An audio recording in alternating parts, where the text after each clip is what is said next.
আখিরাত ভুলতে নিষেধ করছে, হারাম করতে নিষেধ করছে। আল্লাহ বলছে হালালের মাধ্যমে বান্দা আমি তোমার সমস্ত জরুরত পূরণ করতে সক্ষম। সক্ষম কিনা বলেন না?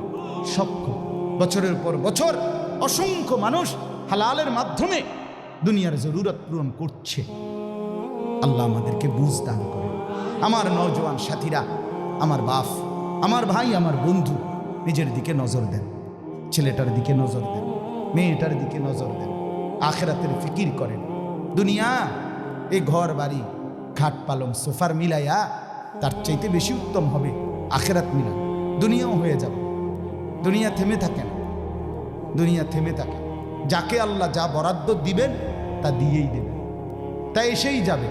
কসম আল্লাহ, আপনি শুয়ে থাকলেও আপনার জন্য বরাদ্দকৃত রিজিক এসেই যায়। আপনি যদি বলেন না পরিশ্রম না করে তাহলে আমি শুয়ে থাকি, আসুক। না না, তকদির এভাবে লেখা, সিস্টেম আল্লাহর পরিচালনা।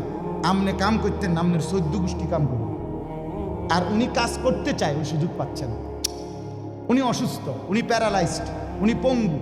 তাহলে ওই বেটারে অচল করে দিল যিনি, আমনারে সচল করছে তিনি। কথা বোঝেন নাই আপনি? যে সহজ হিসাব। আপনি বলে না আচ্ছা আমি ঘুমাই তাই সাই করতে ইয়ে বাদ, আপনি আপনার বাপেও তো ঘুমাই থাকতেন না।